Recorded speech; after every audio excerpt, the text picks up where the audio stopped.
Ya, silakan Pak Menteri.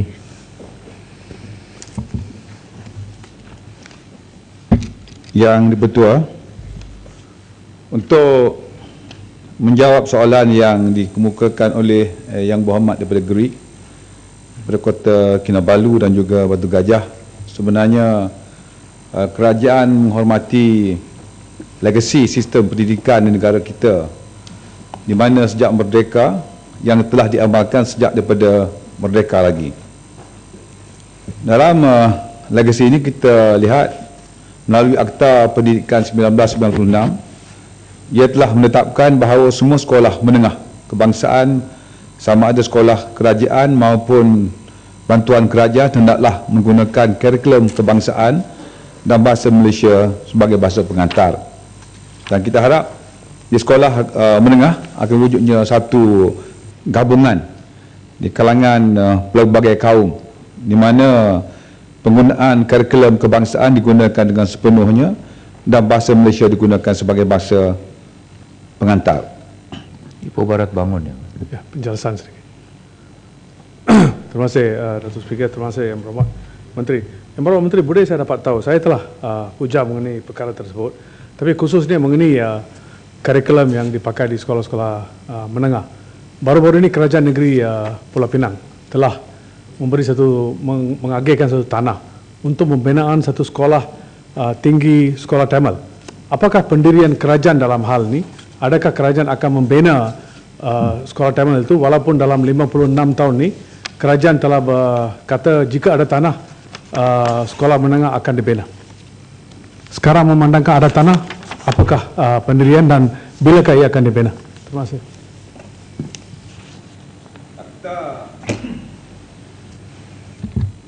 Akta Pendidikan 1996 jelas mengatakan bahawa untuk sekolah menengah ianya perlu menggunakan kurikulum kebangsaan dan juga menggunakan bahasa Malaysia sebagai bahasa pengantar. Itulah dikatakan menggabungkan untuk pastikan ada wujudnya integrasi kalangan kaum untuk semua sekolah-sekolah. Untuk makluman Yang Berhormat Tanjung dan juga Yang Berhormat daripada Batu Kawan. Bukan Yang Berhormat, Ya. minta maaf. Jadi soalan saya tidak ada jawab. Bukan, Saya kata untuk sekolah menengah, betul? Ya, Untuk menggunakan sekolah kurikulum tidak ada bantahan. Itu disetujui oleh semua mengikut akta tersebut. Tapi untuk pembinaan sekolah Tamil itu, di mana dulu kerajaan kata kalau kerajaan Pulau Pinang memberi tanah, kita akan bina. Sekarang tanah telah diagihkan. Jadi apakah pendirian kerajaan? Saya Tidak ada katakan halangan tadi, mengenai kurikulum dan sebagainya. dalam Akta Pendidikan 1996 jelas mengatakan bahawa semua sekolah menengah kebangsaan maupun sekolah kerajaan, bantuan kerajaan perlulah menggunakan kurikulum kebangsaan dan bahasa Malaysia sebagai bahasa pengantar utama. Jadi sekolah Tamil apa, no problem on that issue. Kita ada sekarang 50 sekolah, lebih dari 50 sekolah bahasa Cina, sekolah tinggi. Hitam pun bangun. Tidak ada masalah mengenai perkara itu. Dan dia akan dibina mengikut keperluan lagi masa melihat keutamaan dan juga kemampuan kerajaan untuk membina sekolah-sekolah tersebut. Hitam nak bagi. Ya, sila. Terima kasih Yang Berhormat Menteri. Saya tertarik dengan apa yang telah dijawab oleh Yang Berhormat Menteri tadi. Sebenarnya saya rasa mungkin ada sedikit kekeliruan dari segi pihak tertentu yang nak mengusulkan supaya sekolah Tamil dibina. Tapi dalam konteks sekolah menengah, apa yang ada ialah dia bukan SMJKC, tidak. C itu tak pernah wujud. Adalah SMJK, Sekolah Menengah Jenis Kebangsaan, yang mana asal usulnya conforming school pada tahun 1961. Jadi saya tak pasti apa yang dimaksudkan oleh pihak sana tadi yang mengatakan T itu sebenarnya untuk sekolah menengah dia memang ikut kurikulum kerajaan KPM sepenuhnya. Cuma semua subjek, kalau 9 subjek semua ikut, cuma dari segi waktu PMP bagi bahasa Cina itu lazimnya di SMK 3 waktu, tetapi untuk sekolah sebegini SMJK conforming school seperti mana yang dijanjikan pada tahun 1961 ialah 5 hingga 7 waktu. Itu Jadi saja nampaknya perbezaan. MCA bantah kepada pembinaan sekolah ini. Ini pendirian MCA. No, saya tak cakap, saya cuma kata, tengok ini perangai tak betul. Saya cuma kata kalau ada orang sebut untuk Tamil, apa yang ada sekarang 80 buah SMJK is conforming school. Jadi dia ikut sepenuhnya silibus tetapi tambahan waktu PNP. Saya pun cakap saya tak pasti apa yang diutarakan Yang Berhormat tadi, maksudnya T itu untuk apa. Jadi saya cuma nak tanya Yang Berhormat, adakah apa yang saya tak pasti melalui menteri, kadang-kadang perlu satu clarification. Tapi jangan buat anda yang bukan-bukan. Saya tak kata sokong atau tidak, saya cuma katakan apa yang ada adalah sistem sebegini, yang mana masyarakat Cina pun dari masa ke semasa di bawah menteri Yang Amat Berhormat Menteri pun dah pernah lulus, satu di Pulau Pinang SMJK Jit Sing 2 dan satu lagi SMJK Chanwa 2. Ini dalam berlaku pada 2 tahun lalu. Ya, terima kasih. Yang itu betul. Biar saya sambung sikit lagi kerana ada relevan kepada usul-usul yang diukitkan tadi. Untuk makluman Yang Berhormat Tanjung dan juga bertukaran, kedudukan SJKC dan SJKT tidak perlu dipertikaikan kerana Akta Pendidikan 1996 jelas menerangkan kedudukan sekolah-sekolah berkenaan. Dalam sistem pendidikan negara, SJKC dan juga SJKT dikategorikan sebagai sekolah jenis kebangsaan. Mereka adalah sekolah jenis kebangsaan. Seksyen 2 Akta Pendidikan 1996 menerangkan sekolah jenis kebangsaan bererti sekolah rendah kerajaan ataupun sekolah rendah bantuan kerajaan, dan kerajaan bertanggungjawab untuk menyediakan pendidikan rendah yang sesuai bagi murid dari umur 6 tahun, menggunakan bahasa Cina atau Tamil sebagai bahasa pengantar utama, dan juga menjadikan bahasa kebangsaan dan bahasa Inggeris sebagai mata pelajaran wajib. Memang ada peruntukan di dalam Akta 1996 untuk sekolah-sekolah rendah di bawah SJKC dan juga SJKT. Untuk makluman Yang Berhormat, Ya, Hulu Langat. Datuk Pengerusi, Datuk Menteri, Datuk Yang Di-Pertua, Datuk Menteri, adakah kementerian ada satu pelonjoran, katalah dalam jangka 5 tahun, semua sekolah-sekolah rendah ini akan dijadikan sekolah aliran kebangsaan? Ada tak perancangan itu di bawah kementerian? Terima kasih. memang sekolah rendah ini memang sekolah kerajaan. Sebab saya katakan tadi, sekolah SJKC dan SJKT memang adalah sekolah kebangsaan di bawah Akta Pendidikan 1996, memang sekolah kerajaan dan diberi peruntukan bajet di bawah kerajaan. Untuk saya sambung, untuk makluman Yang Berhormat Berasah dan juga Labis, Sijil Unified Examination Certificate ataupun UEC bukanlah persijilan peperiksaan yang dikendalikan oleh Kementerian Pendidikan Malaysia.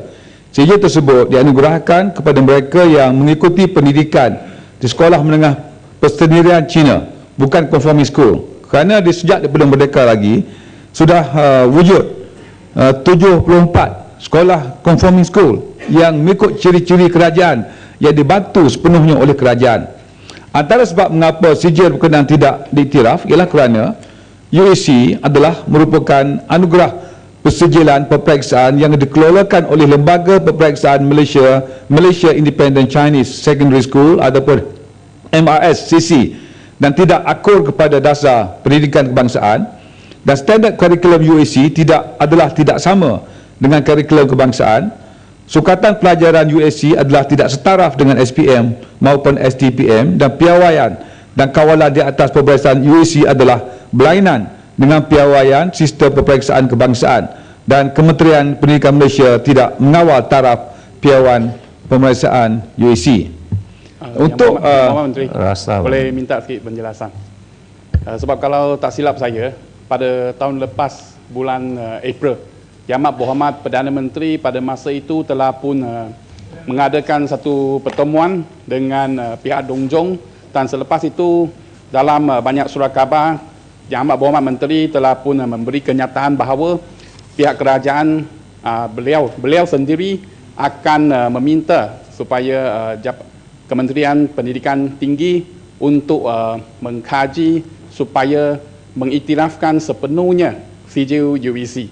Dan saya nak minta penjelasan daripada Dewan Yang Mulia ini. Kalau sebelum PIU 13 janji nak iktiraf sepenuhnya, tapi selepas PIU 13 Tiba-tiba pula kata ini UEC tidak boleh diterima sebab alasan-alasan yang diberikan oleh Yang Berhormat Menteri tadi. Dan satu perkara lagi, katakan negara kita sendiri tidak mengiktiraf video UEC, tapi saya nak tanya, kalau kita tak iktiraf, mengapa Singapura, Universiti Kerajaan Singapura boleh iktiraf, di UK boleh iktiraf, tetapi Malaysia sendiri tidak boleh iktiraf? Itu persoalan saya.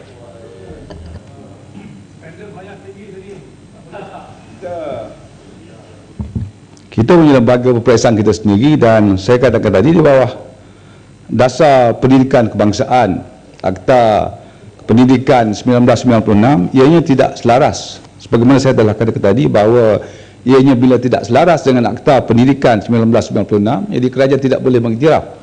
Janji-janji itu saya kena lihat kerana saya konsisten dalam saya membuat jawapan di Parlimen 2-3 bulan yang lalu pun saya mengatakan bahawa itulah.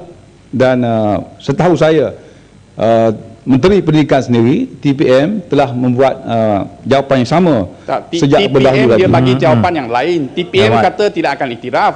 Tapi Yang Amat Berhormat Perdana Menteri sendiri bertemu dengan Dong Zhou dan sendiri memberi kenyataan yang bahawa pihak kerajaan akan iktiraf dengan sepenuhnya.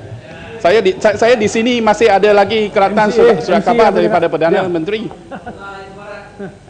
Perdana Menteri mengelirukan. Itu saya perlu semak kenyataan tersebut kerana saya tidak ada maklumat tentang kenyataan tersebut. Okey, Yang Berhormat Menteri, cuma satu penjelasan lagi. Jadi maksudnya Kerajaan Barisan Nasional tidak akan mengiktiraf UEC, betul? Betul tak? Ya Mat. Betul? Betul Betul. Okey, masih. Saya dah jawab tadi 2 kali lah mengatakan kerana ianya tidak selaras dengan Dasar Pendidikan Kebangsaan, sebab itulah kementerian tidak mengiktiraf UEC. Jelas. Dan untuk menjawab soalan daripada Yang Bergepung untuk memertabatkan bahasa Malaysia di sekolah-sekolah melalui program MBI, memang kerajaan akan meningkatkan lagi bahan-bahan ilmuwan, akan memastikan meningkatkan lagi kajian-kajian penerbitan dalam bahasa Malaysia, mengadakan program audit bahasa dan juga bulan bahasa di samping pertandingan bahasa Malaysia untuk meningkatkan lagi bahasa Malaysia di sekolah-sekolah. Juga saya ingin menyentuh tentang PBS yang menjadi satu soalan hangat di Dewan yang telah diungkitkan oleh Yang Berhormat daripada Hulu Rajang, Yang Berhormat daripada Sedang, Yang Berhormat Bukit Gantang, Kuala Langat, Sik, Tebrau dan juga Lembah Pantai.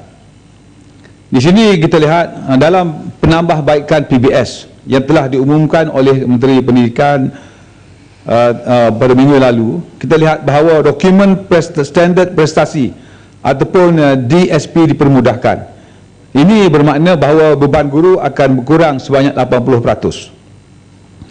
Perekodan sistem pengurusan SPS, PBS ataupun SP, PBS secara online digantikan dengan sistem perekodan secara offline. Bermaknanya ianya totally offline. Jadi tidak lagi timbul isu guru terpaksa bangun tengah malam untuk mengisi ataupun memasuki data-data pelajar-pelajar mereka. Begitu juga dengan pemeriksaan PMR diganti dengan pentaksiran tingkatan 3 ataupun PT3 menerusi PBS.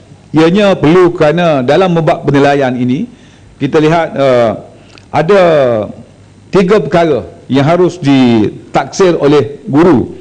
Satunya semasa belajar, S-learning. Keduanya apakah yang akan dipelajari, for learning dan juga off learning, apa yang telah dipelajari oleh mereka. Dan kita lihat sistem off learning ataupun apa yang telah dipelajari itulah apa yang digunakan oleh PMR yang kita telah memastikan ianya dilaksanakan di peringkat sekolah. Serdang Mahmud. Minta penjelasan Menteri. Menteri, Timbalan Perdana Menteri telah mengumumkan bahawa PT3 ni akan menggantikan PMR. Saya nak mendapatkan sedikit pengesahan saja daripada Menteri. Adakah PT3 ni bermakna bahawa hanya satu peperiksaan akan dijalankan di peringkat sekolah yang akan diperiksa dan digradekan oleh guru-guru di setiap sekolah. Dan adakah ni bermakna bahawa semua pentafsiran berasaskan sekolah, marking offline tu tidak yang diambil mungkin 1 kali 2 minggu ataupun 1 bulan, semua ni tidak akan digunakan ataupun akan digunakan untuk menggantikan PMR sebagai sebahagian daripada PT3. Jadi satu peperiksaan ataupun gabungan satu peperiksaan dengan semua pentafsiran berasaskan sekolah. Terima kasih Menteri. Terima kasih Yang Berhormat. Dengan pengumuman mengatakan bahawa PMR tidak ada, bermakna sekolah-sekolah akan, setiap tingkatan akan mengadakan peperiksaan mereka. Untuk tingkatan 1 dipanggil pentaksiran PT1 ataupun pentaksiran tingkatan 1. Untuk tingkatan 2 akan wujud PT2, pentaksiran tingkatan 2. Sama juga tingkatan 3 ada PT3, PT4 dan selepas itu baru SPM. Ia bermaknanya pentaksiran itu akan dilaksanakan di peringkat sekolah.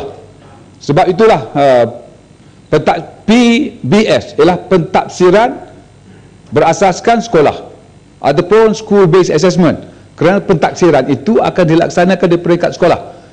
Dan juga untuk memastikan agar ianya dapat ditafsir dengan baik, memang pada tahun ini lembaga peperiksaan akan menyediakan satu bank soalan yang banyak akan dihantar kepada sekolah-sekolah yang dalam 3 bentuk. Satunya yang senang, soalan-soalan senang, soalan-soalan yang sederhana dan soalan-soalan yang susah. Jadi sekolah diminta untuk memilih daripada bank-bank soalan tersebut 1/3 soalan yang senang, 1/3 soalan yang sederhana dan 1/3 soalan yang susah, untuk memastikan adanya penarafan yang baik seluruh negara apabila PT3 ini dilaksanakan. Oleh itu saya juga ingin mengatakan bahawa PBS merupakan satu dasar pentaksiran yang holistik terhadap pencapaian murid yang menggunakan 4 komponen. Jadi untuk markah-markah offline tu, adakah ia akan digunakan untuk digabungkan sebagai markah final selepas tingkatan 3 yang akan digunakan untuk buat streaming ke tingkatan 4? Itu saya belum dapatkan kepastian daripada pihak kementerian, kerana sekarang lembaga peperiksaan tidak akan menggunakan satu centralized system untuk exam tingkatan 3. Tapi sekarang ni untuk PBS ni ada komponen yang berasaskan peperiksaan dan juga ada yang berasaskan regular assessment. Jadi saya tak tahu apakah komponen-komponen yang akan digabungkan supaya boleh menjadikan satu markah akhir yang akan digunakan untuk streaming. Itu saya masih lagi keliru. Kemungkinan banyak ahli di Dewan ini juga keliru, termasuk ibu bapa di luar. Terima kasih. Boleh saya campur? Nak bagi Dato' Pahat Yang Amat? Ya, sila Yang Amat. Tuan Yang Bertua dan Yang Berhormat Menteri, Assalamualaikum warahmatullahi wabarakatuh. Ini persoalan penaksiran berasaskan sekolah, ya, yang diterjemah kepada akhirnya tidak ada, atau yang dilanjutkan akhirnya tidak ada peperiksaan tingkatan 3, ya, semuanya berdasarkan sekolah. Persoalan yang saya nak timbulkan, bagaimanakah kementerian mau memastikan atau hendak memastikan bahawa peperiksaan itu dapat dilaksanakan secara adil? Bagaimanakah kompetensi guru khususnya dalam pentaksiran ini dapat diletakkan searas bagi seluruh negara, dan beberapa hal yang lain untuk memastikan ada soal keadilan terhadap para pelajar. Saya ingin berikan contoh, ya, masa kita laksanakan ini, masa saya dalam sistem lagi dulu ada sistem SSB, ya, SSB. Ini dibagikan institusi untuk melaksanakan, ya, dalam grade 1 hingga 10, ya. Jadi ada pengarah pendidikan yang beri semuanya grading itu tengah-tengah aja, 4, 5, 4, 5, 4, 5. Kalau tak 7 dengan 8, kata dia dah sama dengan saya sebagai pengarah, ya. Jadi yang kita bimbangkan nanti, Ini yang berlaku pada pelajar. Kalau letak tinggi nanti letak, katalah grade-grade-nya skala sampai 6. Kalau letak 6 itu sama dengan saya cikgu. Jadi letak tengah-tengah saja. Jadi kebimbangan kita, ataupun bagaimana kebimbangan kita dapat diatasi oleh kementerian dengan ribuan sekolah, ratusan ribu murid, ratusan ribu guru untuk memastikan sistem ini terlaksana dengan baik dan tidak menimbulkan kezaliman quote unquote dalam kata kutip kepada pelajar-pelajar yang dididik. Terima kasih. Terima kasih. Timbalan boleh bagi tambahan mengenai isu ini. Terima kasih Datuk Seri Timbalan yang di-Pertua. Saya nak dapat penjelasan juga daripada Menteri Pendidikan, kerana kekhawatiran sekarang ibu bapa dan juga cikgu-cikgu ialah bahawa tidak ada satu dengan izin standard mutlak tentang keputusan murid-murid. Dan saya telah diberitahu oleh guru-guru bahawa pejabat pendidikan daerah akan meminta guru-guru memberi markah semasa-mula jika mana-mana kelas dalam sekolah yang berlandaskan PBS ini, memohon mereka semasa-mula markah kalau keputusan kelas itu tidak baik. Maksudnya tidak mencapai tahap yang dihendakkan oleh pejabat pendidikan daerah. Ini bermaksud standard dia berubah-ubah mengikut kehendak pejabat pendidikan daerah dan bukan tahap yang telah dicapai oleh murid tersebut. Begitu juga dengan keputusan dengan PMR, SPM, tak ada satu pengumuman mutlak tentang markah yang perlu seseorang murid itu capai untuk mendapat A, B atau C dan selanjutnya. Ini bermaksud ada banyak tuduhan sekarang lah bahawa markah mereka dalam walaupun pencapaian A, B, C, D ini tidak mencerminkan pencapaian yang sebenarnya murid-murid tersebut. Jadi maksudnya dengan izin, this does not reflect the ability and capability of our children.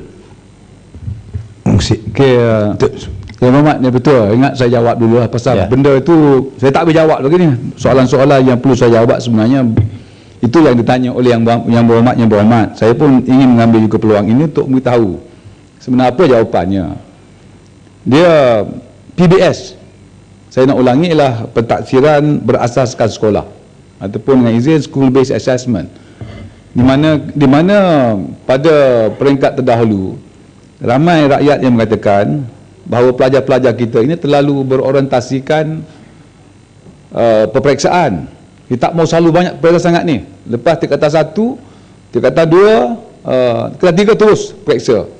Tingkatan 4 relax kejap, tingkatan 5 terus periksa. Jadi apabila pelajar-pelajar kita tidak ada masa untuk mengembangkan sasiah mereka, tidak ada masa untuk menajamkan pemikiran mereka, pemikiran aras tinggi, dan tidak ada masa untuk perkembangan-perkembangan yang lain, di rakyat semua mengatakan bahawa kita patut menilai sistem peperiksaan kita, tapi tak mengatakan tidak ada peperiksaan. Yang berhormat, sebab sekolah-sekolah masih boleh melaksanakan ujian-ujian bulanan yang sentiasa diadakan di sekolah-sekolah. Cuma yang tidak ada hanyalah PMR. PMR adalah satu peperiksaan yang ditadbir oleh lembaga peperiksaan sebagaimana UPSR dan juga SPM, yang tak ada tengah-tengah saja. Ada UPSR, ada SPM, bukan tidak ada. Cuma yang tidak ada ialah PMR, agar memberi ruang. Sebab itu PBS ada 4 komponen. Satu komponen ialah pentaksiran berasaskan sekolah. Kedua komponen pentaksiran berasaskan kepada pusat. Ada, memang ada, bukan tak ada langsung. Cuma adanya ialah tingkatan 5. Jadi ada, memang ada. Dan bukan kita tak boleh buat pentaksiran bulanan, boleh. 3 bulan sekali boleh. itu berasaskan kepada sekolah. Dan juga ada PAJSK ataupun pentaksiran aktiviti jasmani, sukan dan co-curriculum.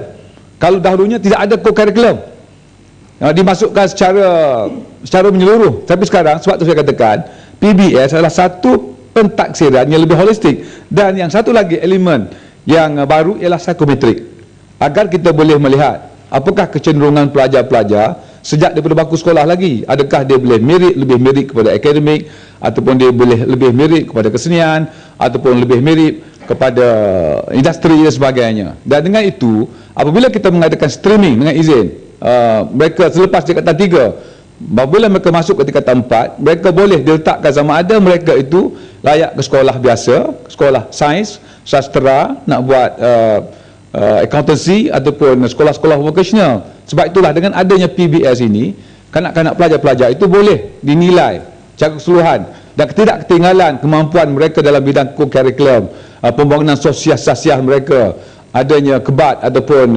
kemahiran pemikiran aras tinggi, agar sistem pendidikan kita adalah lebih menyeluruh.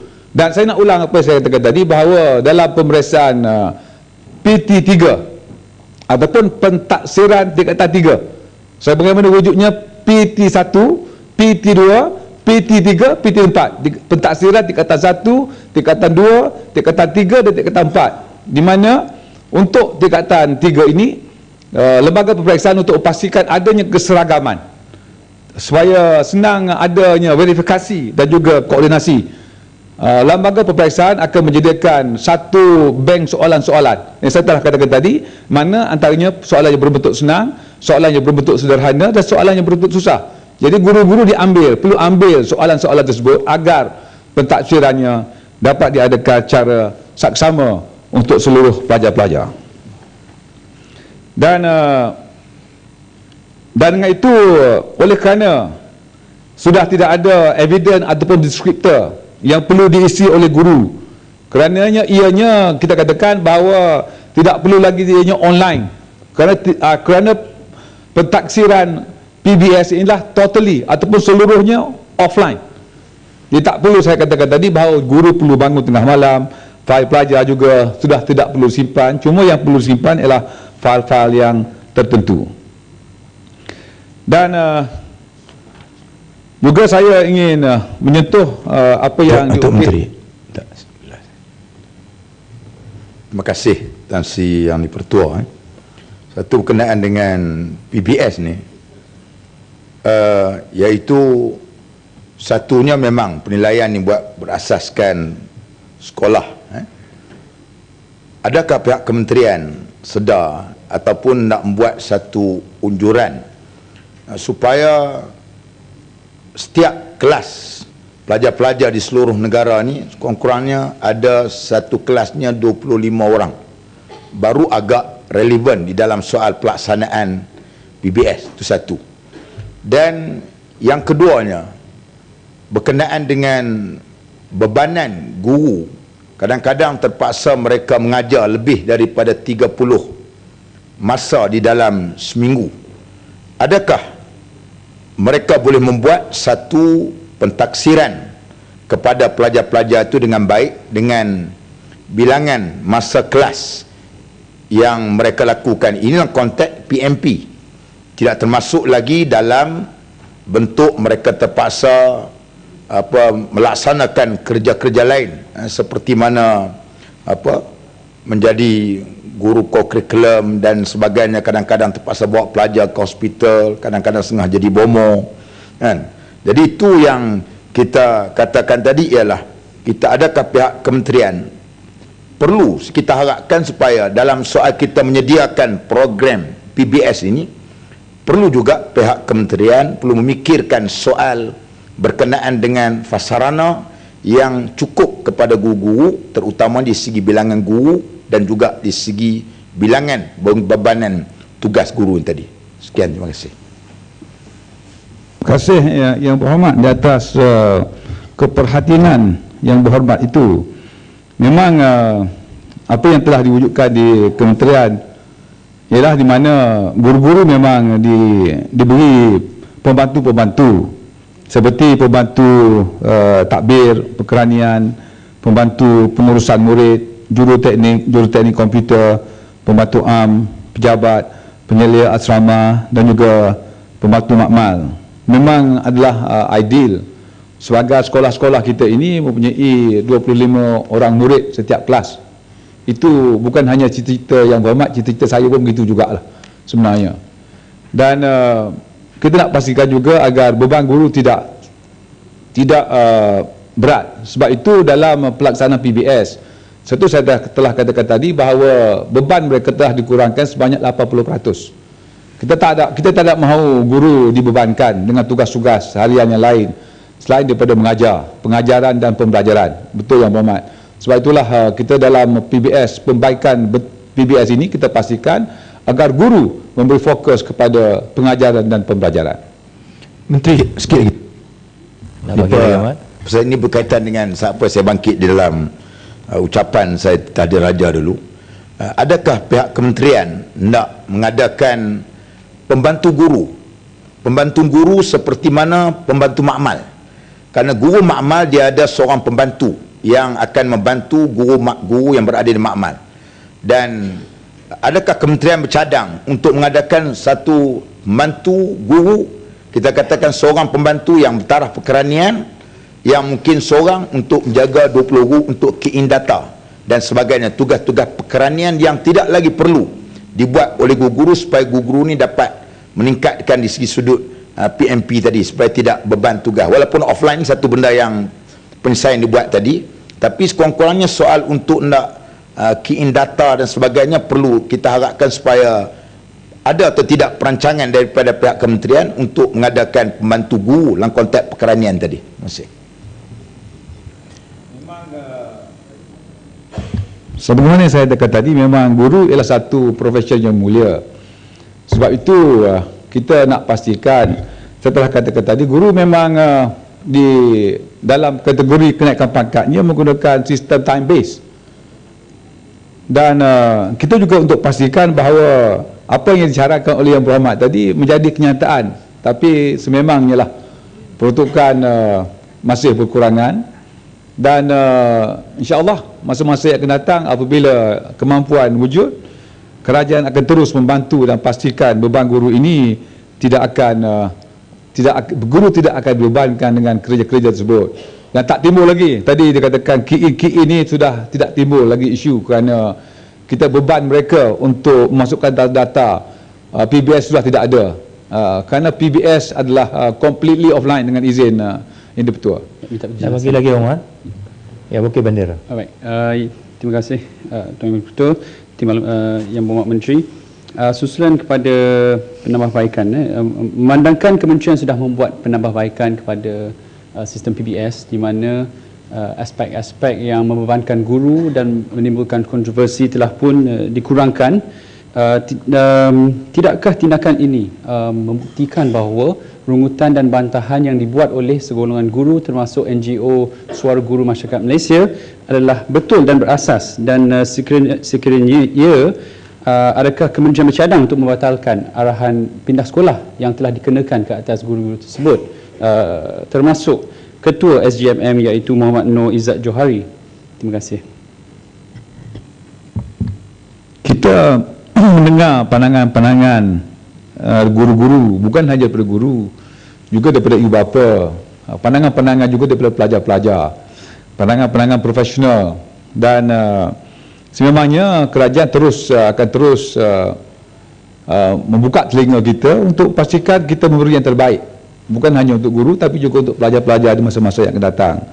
Tentang apa juga tindakan yang diambil, saya ingat itulah tindakan yang diambil di peringkat saya dah jawab baru ini, ialah peringkat daerah.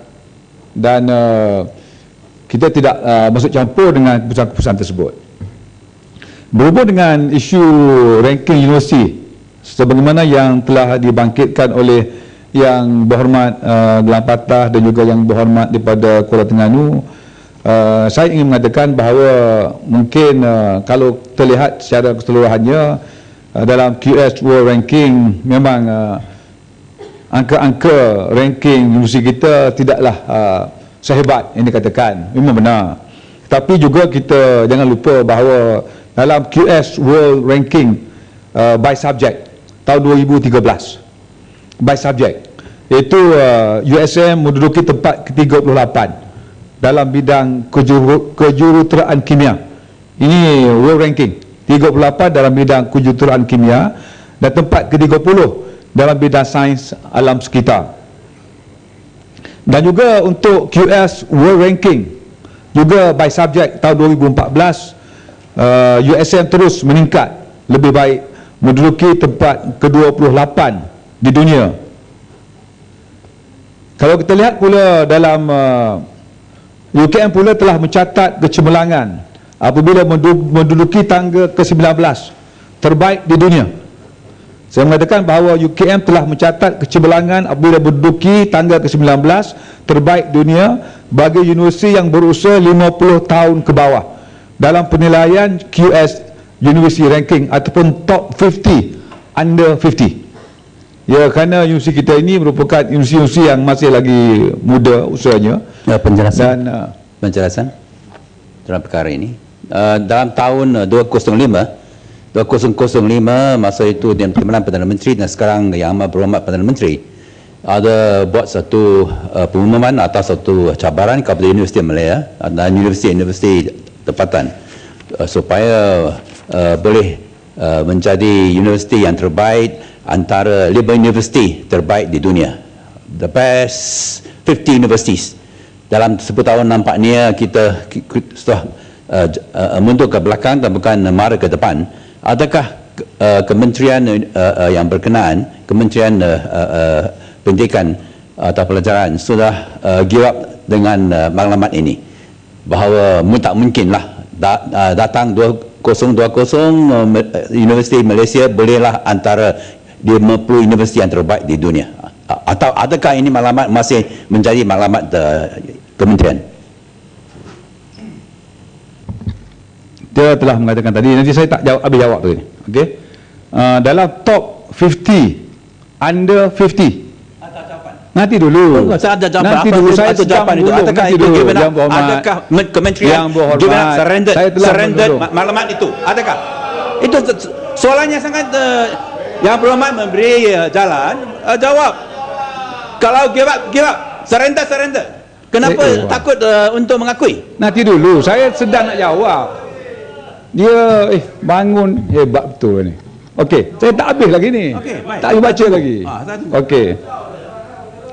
Okey, bawah top 50 under 50. Saya katakan tadi, UKM 19 yang terbaik di dunia. Bukan tak ada. Tadi. Universiti tak faham antara subjek dan universiti. Universiti faham nanti. Bukan subjek.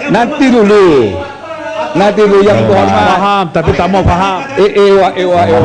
Universiti bukan satu subjek. Duduk ya. Itu yang saya mudah. Apabila Yang Berhormat cool down. Cakap 2005 dia bukan cakap mengenai aliran mata pelajaran. Universiti sepenuhnya. Adakah Yang Berhormat faham? Tak faham. Nanti Yang Berhormat. Apa ini? Saya tak habis jawab. Cyber troopers. Yang Berhormat yang hebat lah. Okey. Jangan bangun, nanti saya habis jawab. Nak bangun boleh? Okey. UKM saya katakan tadi. Tadi saya kata tadi USM 38 kejuruteraan kimia dalam bidang subjek dan telah improve dengan izin ke tangga 28. Tadi UKM tangga ke-19, universiti top 50 under 50 di peringkat Asia pula.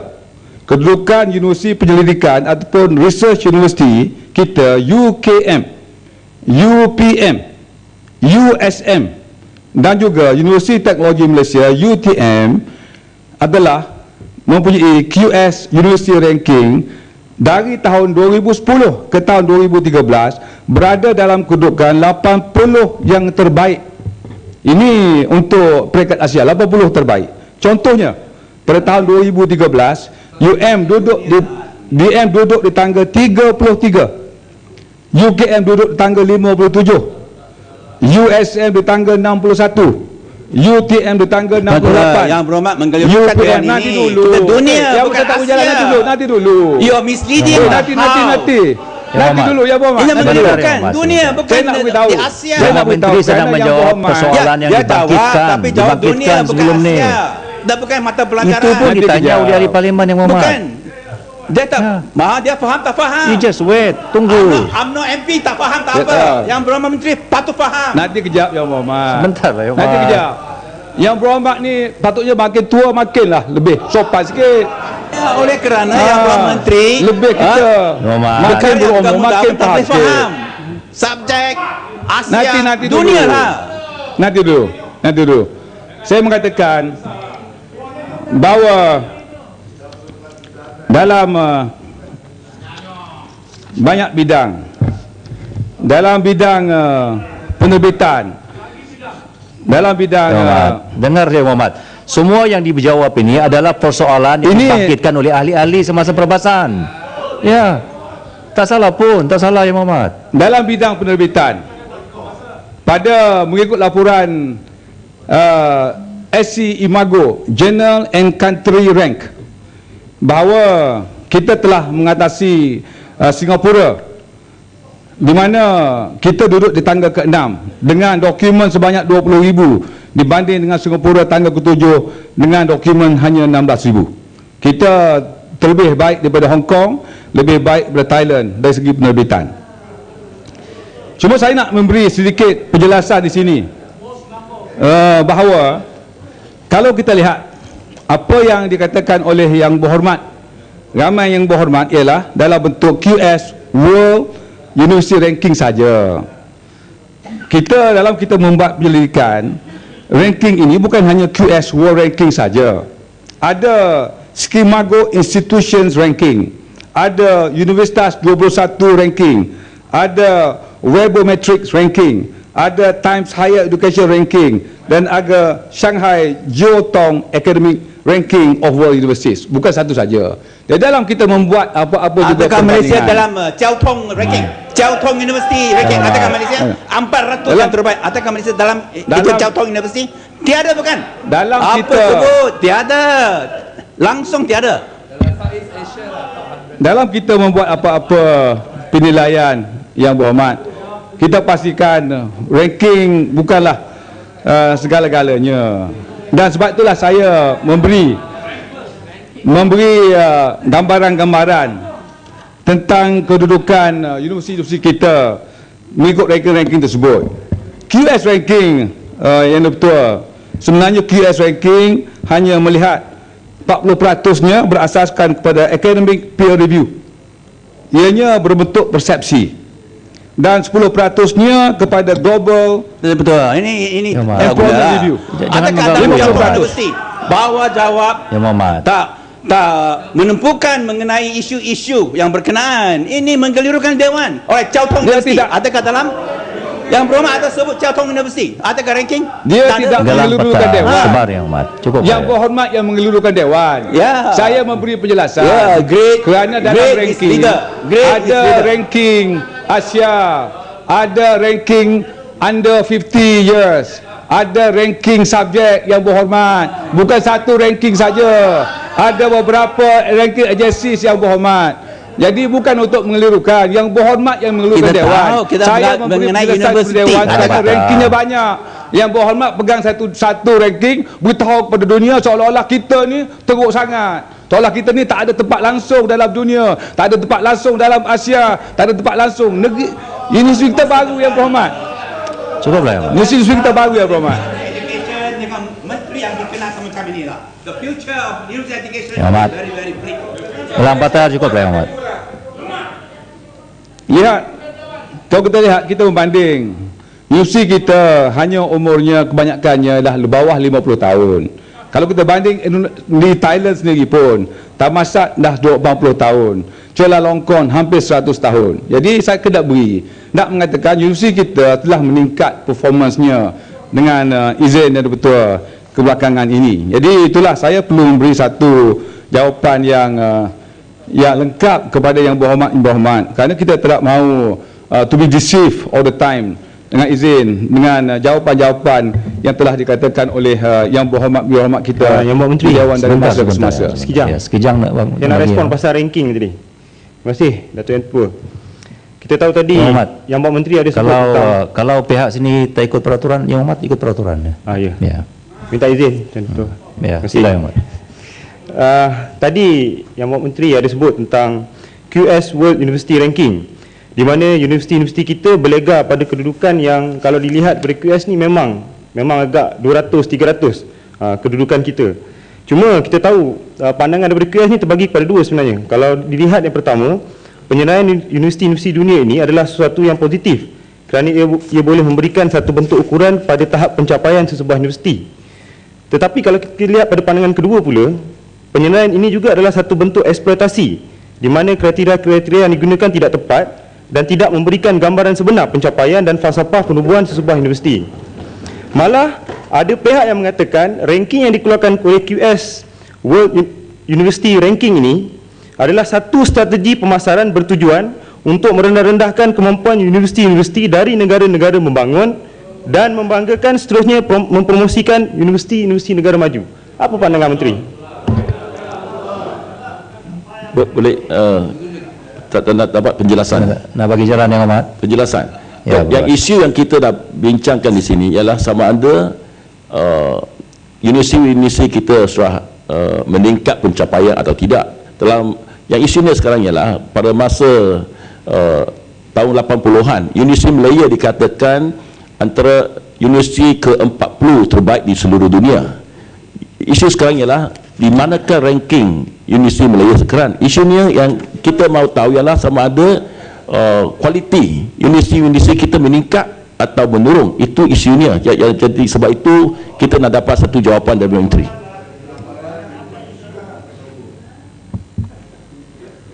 Itulah yang jawapan saya katakan tadi, bahawa keseluruhannya dengan usaha-usaha universiti kita yang kebanyakannya hanya dalam lingkungan tak sampai 50 tahun, keadaan kita tidaklah seteruk yang digambarkan. Ada, saya katakan tadi, bagaimana kita telah mencapai banyak pencapaian di peringkat antarabangsa dari segi subjek tadi dalam angka belasan, 28, 30, dan juga dari peringkat Asia angkanya begitu kecil sekali.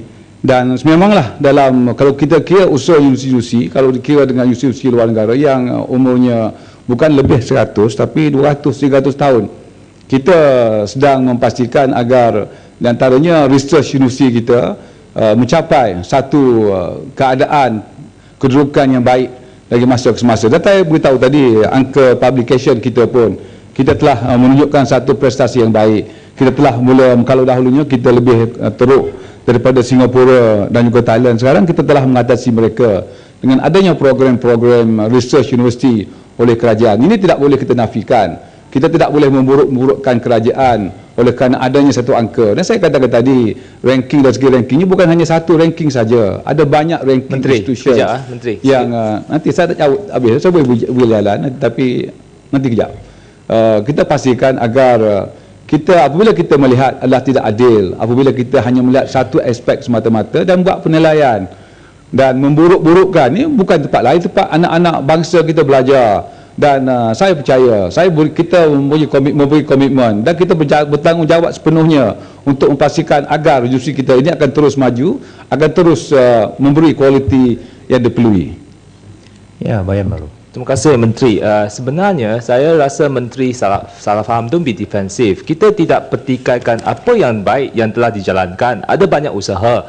Tapi yang kita nampak adalah the continuous dropping dari segi kualiti dan juga ranking di seluruh berbanding dengan rantau ini dan juga seluruh dunia. Seperti Beruas sudah Yang Berhormat Beruas sudah kata dulu bagus di rantau Asia.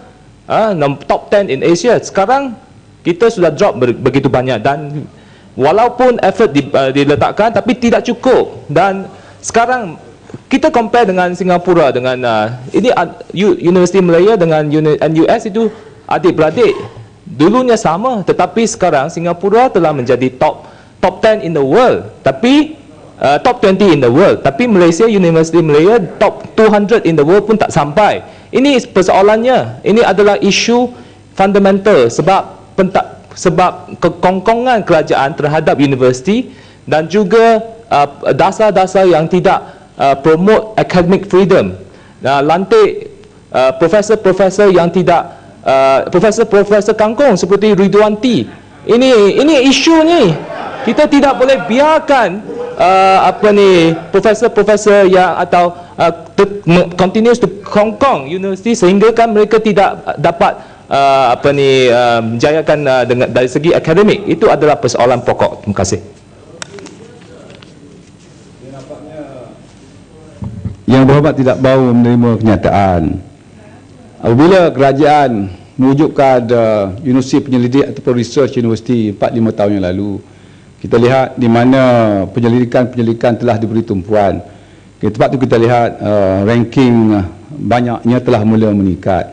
Saya dah katakan tadi bahawa di USF sendiri saya katakan tadi bahawa rankingnya meningkat, bukan tak meningkat. Dari segi publicationnya, citationnya telah meningkat. Jangan kita ambil hanya satu angka dan generalize kepada angka-angka tersebut. Sini kita lihat juga Profesor Datin Paduka Dr. Khedijah Muhammad Yusof, UPM.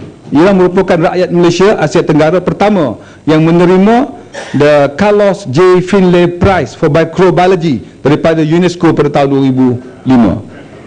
Ini seorang pakar microbiology. Profesor Adiba Kamaruzaman Universiti Malaya merupakan pakar pencegah, rawatan dan penyelidikan berkaitan penyakit berjangkit HIV/AIDS. Profesor Datin Paduka Dr. Aini Idris, Universiti Putra Malaysia, dilantik sebagai oleh Persatuan Veterinary Poultry Sedunia, World Veterinary Poultry Association WVPA, menjadi anggota. Banyak lagi saya nak baca.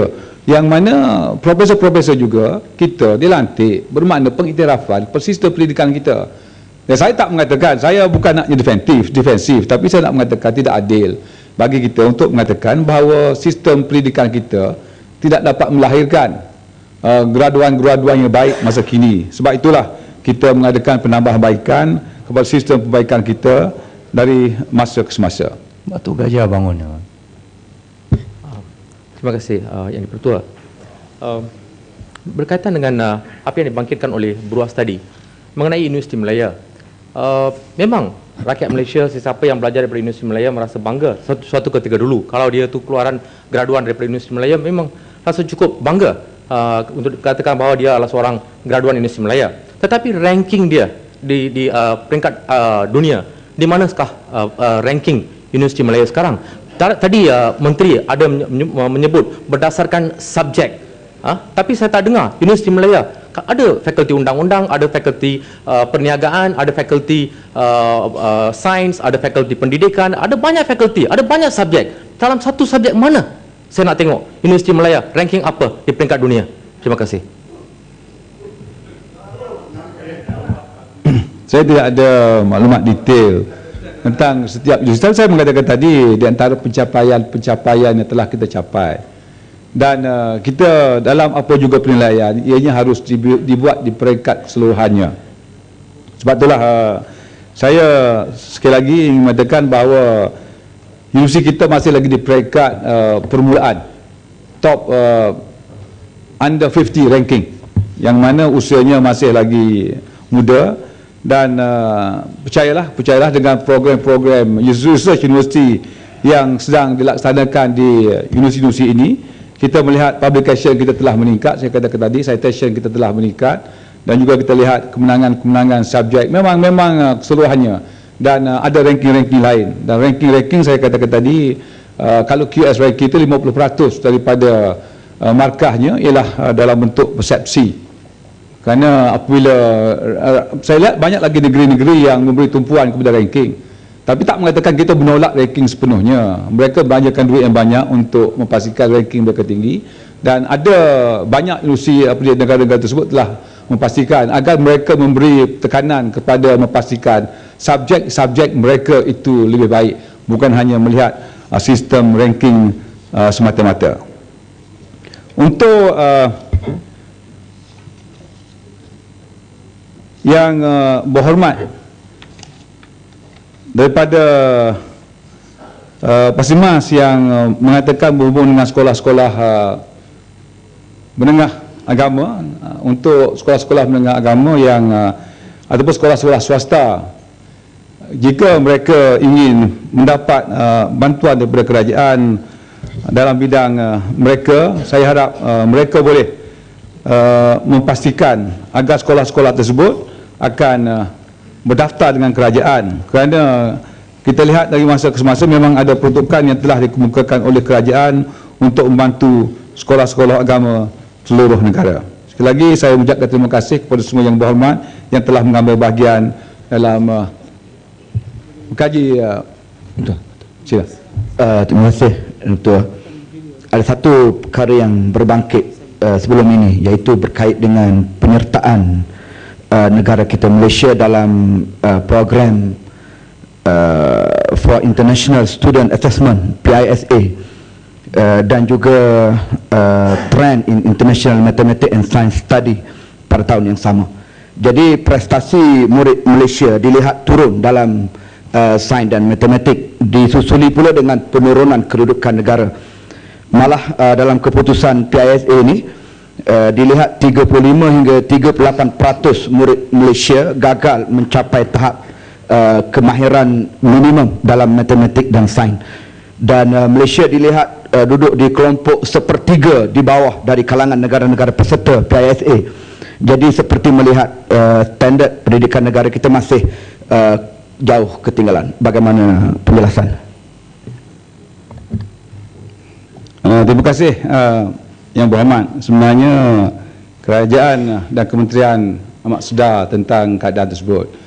Sebab itulah dalam PBS ataupun pentaksiran berasaskan sekolah, kita memastikan kanak-kanak kita diberi ruang untuk berfikir aras tinggi. Kerana kelemahan-kelemahan apabila kita membuat kajian, kelemahan-kelemahan kita ialah kelemahan-kelemahan pelajar-pelajar kita untuk berfikir aras tinggi ataupun HOTS, Higher Order Thinking Skill. InsyaAllah dengan ada pemikiran aras tinggi ini dan penekanan kepada mata pelajaran matematik dan juga sains, kita harap mereka akan terus berjaya.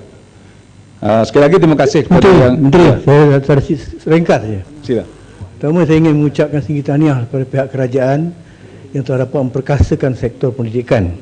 Tapi apa saya nak tanya pada Menteri, Universiti UiTM satu ketika menjadi kebanggaan orang-orang Melayu.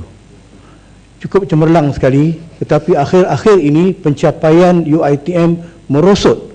Jadi saya mohon kalau boleh penerangan daripada Yang Berhormat Menteri. Terima kasih Yang Berhormat. Sebenarnya ini juga berasaskan kepada ranking yang telah keluar. Dalam ranking itu memang ada faktor-faktor seperti academic peer review, saya katakan tadi. Ada faktor-faktor seperti global employer review. Ada faktor-faktor international student ration to the local students. Dan inilah yang membuat, kalau kita lihat sebagai ranking tersebut, itulah yang membuat angka rankingnya tidak meningkat sebagaimana yang dikatakan. Sebab itu kalau kita nak pastikan agar ranking kita tinggi, ini perlu diambil kira, dan saya katakan tadi juga bahawa ianya lebih merupakan satu perception base dengan izin daripada factual base. Sebab itulah ada lagi institusi lain yang memastikan agar setiap ranking ini dilaksanakan lebih kepada evidence base. Yang diputar, Tuan Yang Diputar, saya ingin tanya ini Menteri ya. Jadi kita dapat tahu bahawa Kementerian Pendidikan telah menurunkan lebih banyak kuasa, ada otonomi ya, kepada Jabatan Pendidikan Negeri Sabah awal-awal tahun inilah. Jadi kita minta Menteri memberi penjelasan bagaimana apa yang kuasa yang lebih itu yang dikuasai kepada pendidikan Sabah. Yang ini penting kita yang dapat tahu bahawa satu contoh yang kita dapat tahu yang tadi ini Auditor General yang keselamatan yang dikuasai oleh ini. Jangan bawa isu baru yang mengatakan. Ya, sama ini sebab tahu Sabah saya dari Sabah, tapi isu ya, baru Sabah, yang di bawa. Sabah, sebab di Sabah keselamatan itu yang semua dikuasai di Semenanjung. Jadi sekarang yang di sekolah-sekolah yang di Sabah tidak ada yang company yang menguasai yang keselamatan itu sama Tari Semenanjung. Jadi ketua atau grup-grup besar di sana susah mau memantau, yang mau mencara ada masalah-masalah itu, yang isu satu yang perkara yang serius sekarang ini. Ini perlu jawab yang itu. Kalau isu baru tak perlu jawab. Tapi saya jawablah. Yang Menghormati Yang Berhormat tanya soalan tersebut.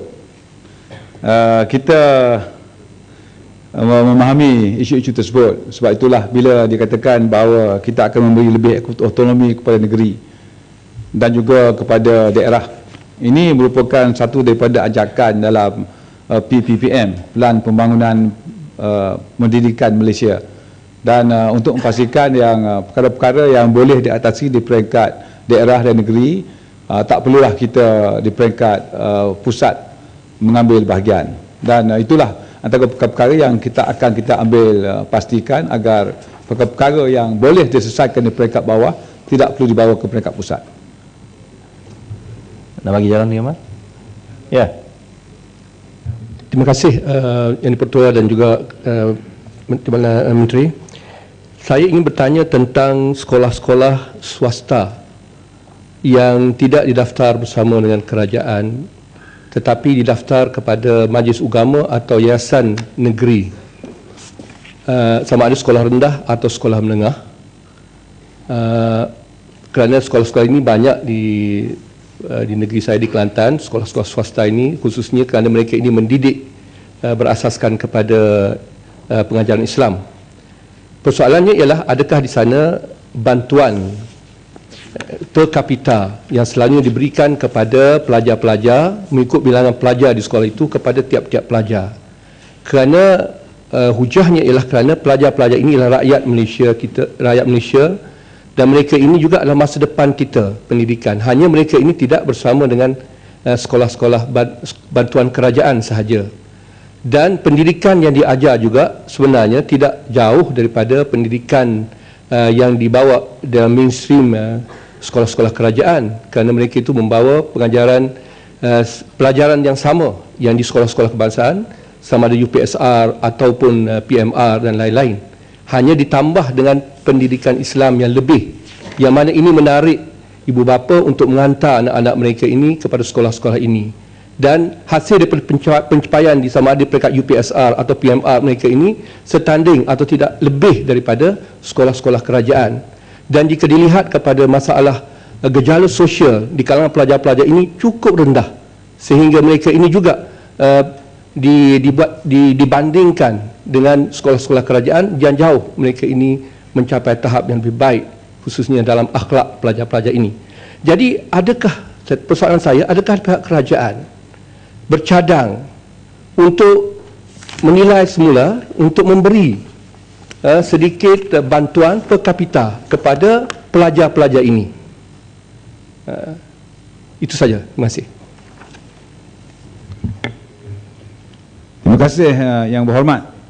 Sebenarnya kerajaan ada menyumbang bantuan keuangan secara one off kepada Sekolah Agama Rakyat pada tahun 2011 sebanyak 95 juta ringgit dan pada tahun 2014 sebanyak 50 juta ringgit. Walau bagaimanapun, langkah yang terbaik untuk sekolah-sekolah agama swasta tadi ialah untuk mendaftar sebagai sekolah agama bantuan kerajaan ataupun SABK bagi melayakkan sekolah tersebut mendapat bantuan seperti sekolah-sekolah yang lain. Tambahan, sebenarnya sekolah-sekolah ini inginkan kebebasan supaya tidak didaftarkan kepada SABK. Jadi ini rakyat ni, mereka membayar cukai. Ibu bapa mereka membayar cukai. Dan kita sebagai kerajaan yang prihatin sepatutnya memberi. Kita ambil contoh misalnya di negeri jiran kita, diberikan kepada semua pelajar-pelajar, tak kira dia belajar di mana. Kenapa kita tidak boleh buat macam tu kepada rakyat kita? Kenapa dipilih-pilih rakyat? Di bawah kita saja, yang di bawah pentadbiran kerajaan saja yang kita nak beri. Sedangkan sekolah-sekolah ini membantu kerajaan, memberikan persaingan yang sihat, yang baik. Ya, dan mengeluarkan pelajar-pelajar yang insya-Allah akan pemimpin masa depan kepada rakyat, kepada negara kita. Dan contohnya banyak. Anak saya sendiri belajar di sekolah demikian. Dan sekarang sudah jadi doktor pun ada, sudah jadi pemimpin pelajar di universiti pun ada. Berjaya. Dan kebanyakan mereka ini tidak dibantu sedikit pun oleh kerajaan. Sepatutnya kerajaan prihatin dan memberi sedikit bantuan. Ya, walaupun mungkin tak banyak kepada mereka ini. Terima kasih. Saya nak ulang apa saya katakan tadi, bukan tidak ada beri, ada beri. Saya dah ulang tadi bahawa pada tahun 2011 95 juta telah diberi secara on off. 2014 50 juta juga telah diberi, bukan tidak diberi. Dan untuk memang kerajaan tidak boleh sewenang-wenangnya membelanjakan duit rakyat yang keluar daripada sistem pendidikan kebangsaan. Lebih baik mereka juga diberi sedikit autonomi, tapi jika mereka bergabung di bawah sistem sekolah agama bantuan kerajaan, insya-Allah mereka akan mendapat. Apa salahnya? Tak ada masalahnya sebenarnya kalau mereka juga berdaftar, kerana autonominya kekal, tapi tidak sepenuhnya.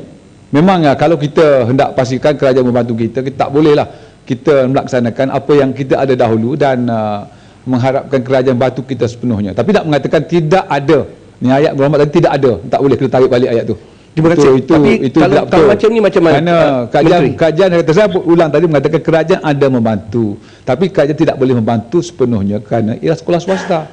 Bolehkah sekolah-sekolah ini membuat permohonan kepada kementerian untuk per kapita ini dan kementerian menilai sama ada mereka layak atau tidak untuk diberikan? Bolehkah mereka buat demikian? Terima kasih. Mereka boleh memohon, saya katakan tadi, mohon untuk mendaftar sebagai sekolah agama bantuan kerajaan. Dia bukan sekolah kerajaan sepenuhnya, tapi sekolah agama bantuan kerajaan, SABK. Dan mereka insya-Allah akan dibantu oleh kerajaan. Dan sebagaimana banyak sekolah-sekolah yang lain. Dan sekali lagi, Yang Amat Ketua, terima kasih kepada semua ahli-ahli yang berhormat yang telah mengambil bahagian dalam menggulung titah tuanku dan sekian, terima kasih. Terima kasih, Yang Amat. Kementerian Sumber Asli dan Alam Sekitar,